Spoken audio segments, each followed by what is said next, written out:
बिस्मिल्लाहिर्रहमानिर्रहीम। अस्सलाम वालेकुम स्टूडेंट्स। आज हम करने जा रहे हैं 9th क्लास मुताला पाकिस्तान का चैप्टर नंबर 2 का अगला टॉपिक हम लोगों ने स्टार्ट किया हुआ है अयूब खान का दौरे हुकूमत, और उसका आज हम 4th सब टॉपिक स्टार्ट करने जा रहे हैं जो है हमारे पास सदारती इंतखाबात 1965। और उससे पहले हम लोगों ने मुस्लिम फैमिली लॉज और मार्शल लॉ के कुछ अहम असबाब और बेसिक डेमोक्रेसी सिस्टम जो था वो डिस्कस किया था।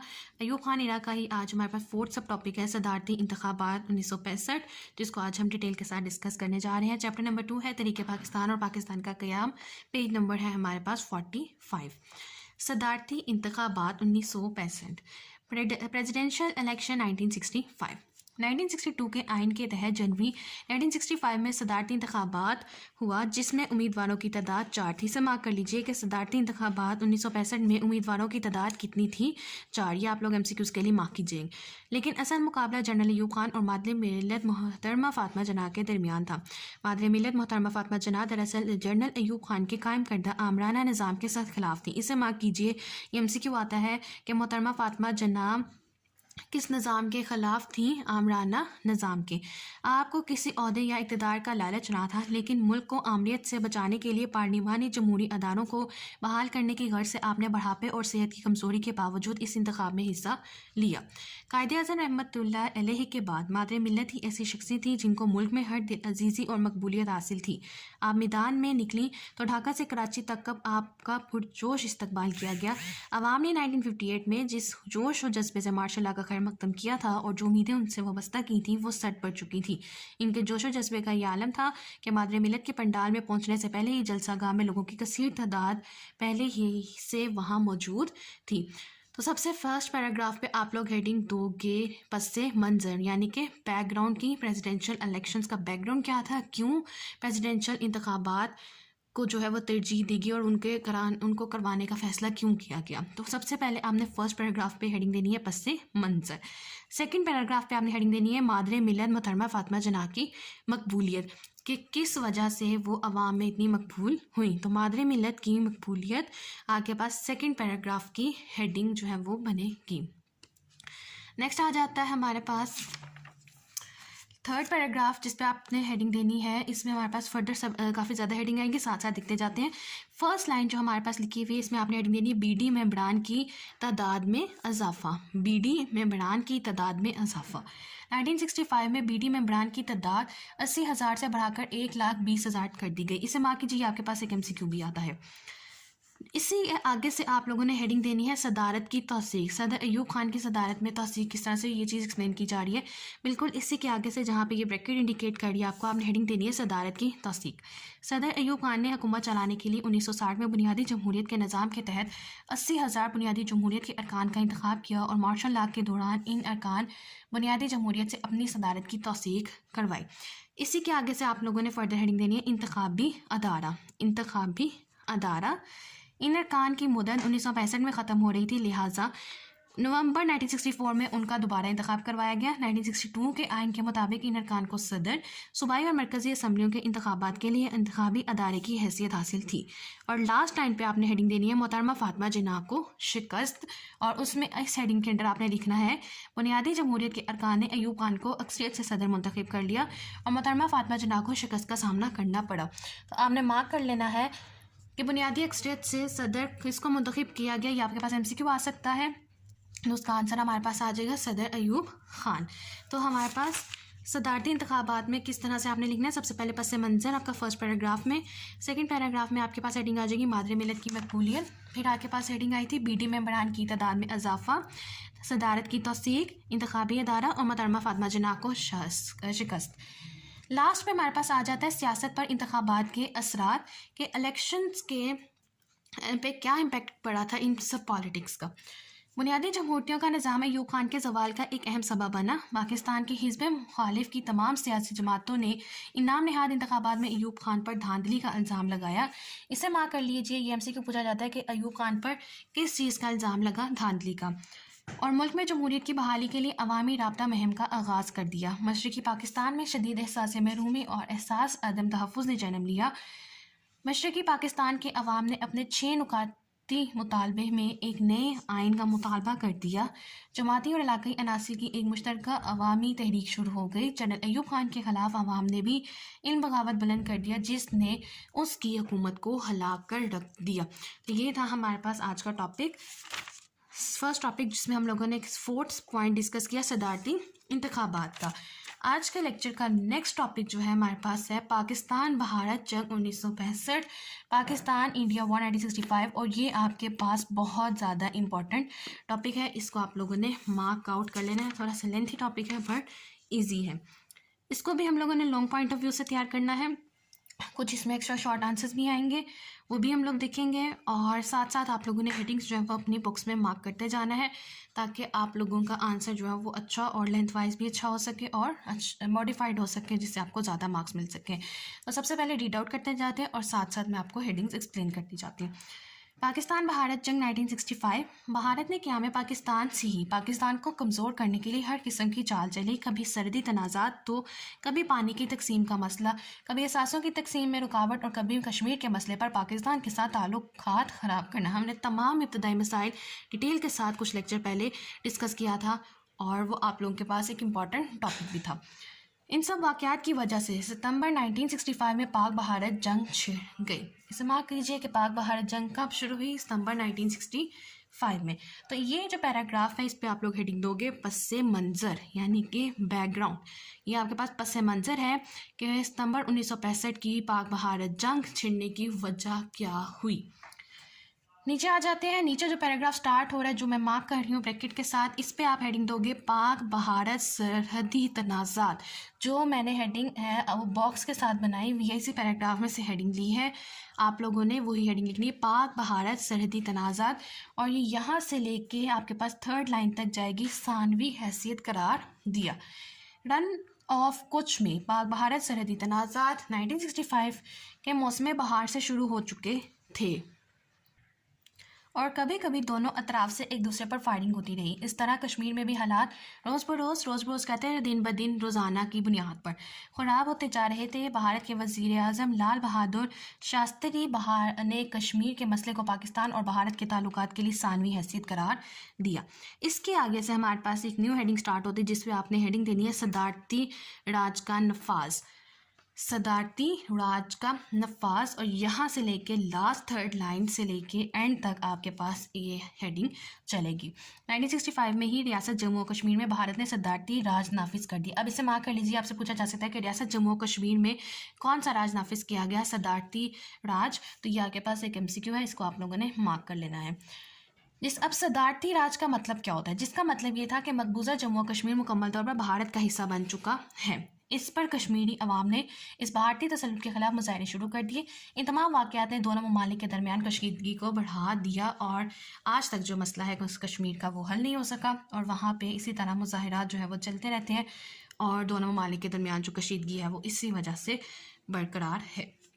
नेक्स्ट जो हमारे पास इसका सब टॉपिक है वो है हमारे पास जंग के अहम वाक़यात, कि 1965 में जो जंग हुई थी उसमें अहम वाक़यात क्या थे, मेन इवेंट्स। ठीक है, कोई भी एक इवेंट होता है तो उसमें मेन पार्ट्स होते हैं, उसकी मेन थिंग्स होती हैं।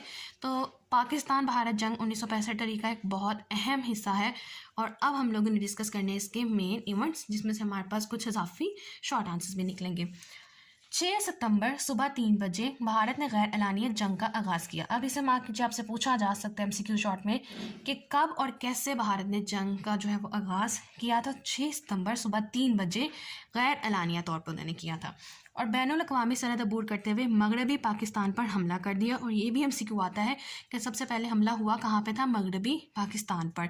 इनमें लाहौर सेक्टर, रन ऑफ कच्छ, सियालकोट, चौंडा और कश्मीर वगैरह के वहाँ शामिल हैं।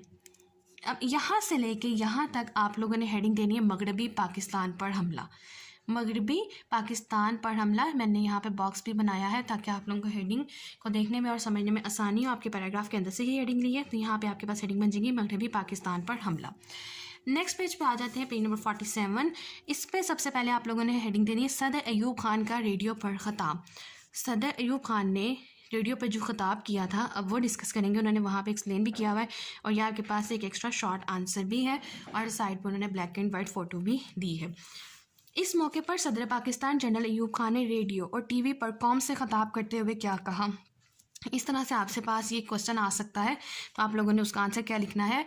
इस मौके पर सदर पाकिस्तान जनरल अयूब खान ने रेडियो और टीवी पर कौम से खिताब करते हुए कहा, हमारे बहादुर सिपाही दुश्मन को पसपा करने के लिए आगे बढ़ गए हैं और पाकिस्तान के मुसल्लह अफवाज बहादुरी का मुजाहिरा करेंगी। हमारी मुसल्लह अफवाज नाकाबिल शिकस्त जज्बे से दुश्मन को शिकस्त देगी। भारतीय हुक्मरानों को ये इल्म नहीं कि उन्होंने किस कौम को ललकारा है। तो सबसे पहली हेडिंग क्या थी, मगरबी पाकिस्तान पर हमला। सेकंड आ जाती सदर अयूब खान का रेडियो पर ख़ताब, और इसी के आगे आप लोगों ने हेडिंग बनानी फ़ौज की बहादुरी। आप लोगों को विजिबल भी होगी, मैंने यहाँ बिल्कुल छोटा सा करके लिखा है फ़ौज की बहादुरी। ये आप लोगों ने इसके आगे से हेडिंग देनी है जो मैंने यहाँ पे लाइन लगाई है। पाकिस्तान की फ़ौज ने जवामर्दी के साथ अपने से कई गुना बड़े दुश्मन का मुकाबला किया और पाकिस्तान की बहादुर अवाम ने अपनी फ़ौज का भरपूर साथ दिया। मिली नगमों ने अवाम और अफवाज के जज्बे को मज़ीद बढ़ाया। ठीक हो गया। तो यहाँ से लेके यहाँ तक आपके पास हेडिंग चलेगी फ़ौज की बहादुरी।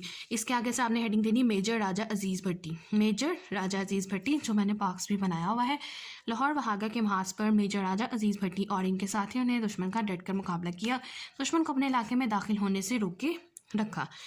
लास्ट पे आप हेडिंग दोगे निशाने हैदर, और इसमें आपने क्या लिखना है, उन्होंने अपनी जान का, उन्हों की जगह आप लिख सकते हैं राजा अजीज़ भट्टी ने अपनी जान का नजराना तो पेश कर दिया मगर दुश्मन को कामयाब ना होने दिया और दुश्मन भी अरबी नहर को अबूर ना कर सका। इस बहादुरी के सिलसिले में उन्हें निशाने हैदर से नवाजा गया। ये आपके पास एक एक्स्ट्रा शॉर्ट आंसर आता है, अक्सर पास पेपर में भी होगा, आप देख सकते हो कि राजा अजीज़ भट्टी को निशाने हैदर से क्यों नवाजा गया।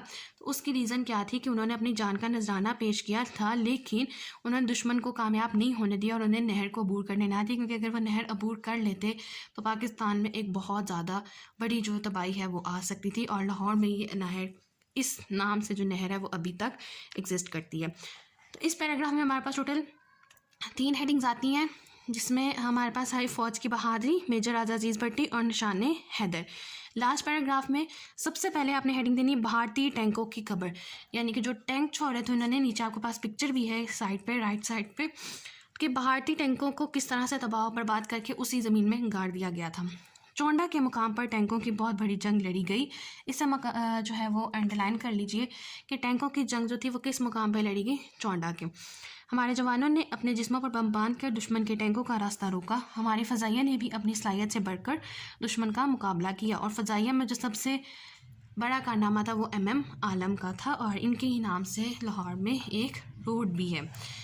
तो अब हमारे पास इसके आगे से आप लोगों ने हेडिंग देनी है जो मैंने नीचे लिखी है, स्पेस कम होने की वजह से MM आलम का तरीक़ी कारनामा।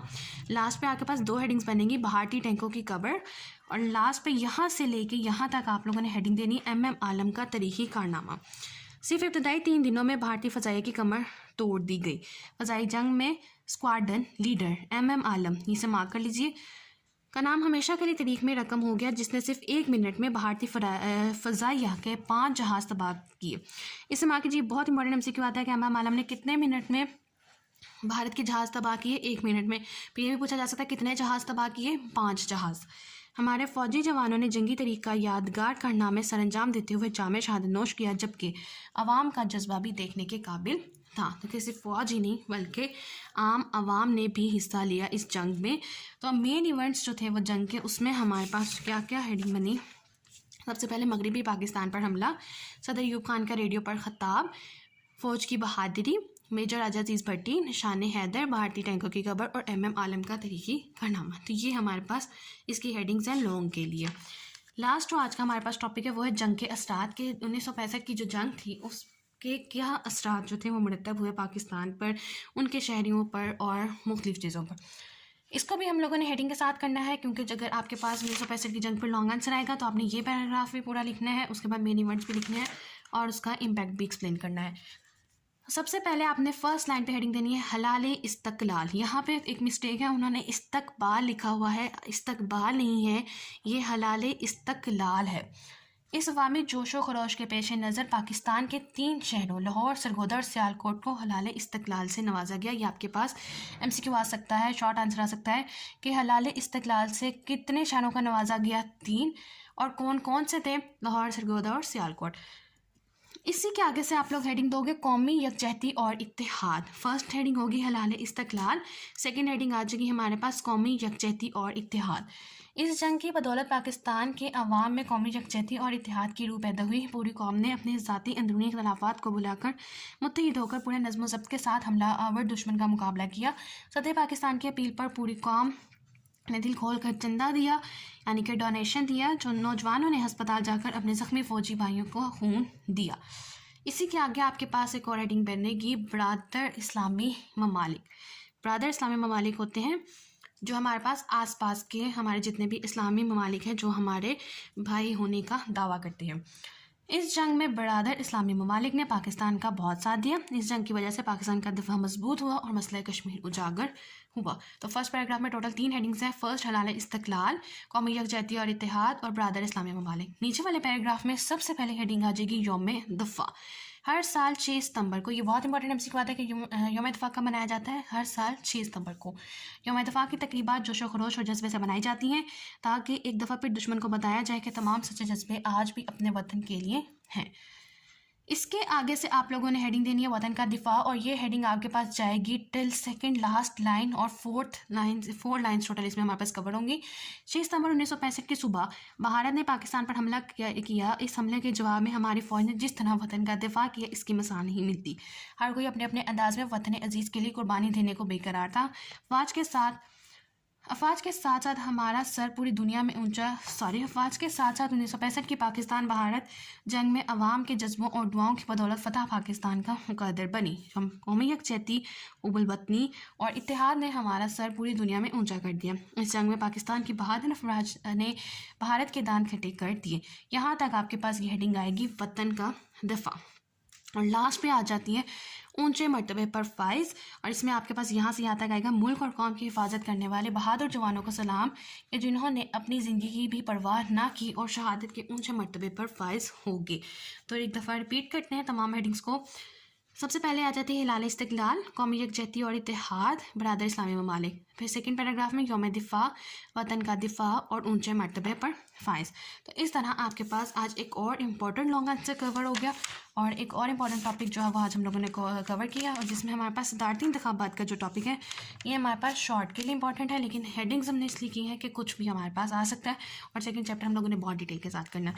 पाक भारत जंग जो है वो हम लोगों ने कवर किया डिटेल के साथ, ताकि हम लोग तमाम चीज़ों को जो है अच्छी तरह लॉन्ग आंसर के लिए कवर आउट कर सकें। स्टूडेंट्स, ये था हमारे पास आज का टॉपिक, जिसमें हम लोगों ने अयूब खान इरा के फर्दर सब हेडिंग्स में 2 इंपॉर्टेंट टॉपिक डिस्कस किए। और मुझे उम्मीद है कि आप लोगों को आज का लेक्चर समझ आया होगा। लेकिन इन केस अगर कोई क्वेश्चन है, क्वारी है, कोई ऐसा पॉइंट जो आप लोगों को समझ नहीं आया तो आप मेरे से ज़रूर पूछ सकते हैं। और लास्ट में मेरी आप सबसे सिर्फ एक रिक्वेस्ट होती है कि काइंडली प्लीज़ चैनल को सब्सक्राइब कीजिए, सपोर्ट कीजिए, ज़्यादा से ज़्यादा शेयर कीजिए, ताकि जो 1000 सब्सक्राइबर्स का टारगेट है वो जल्द से जल्द मुकम्मल हो सके। Thank you.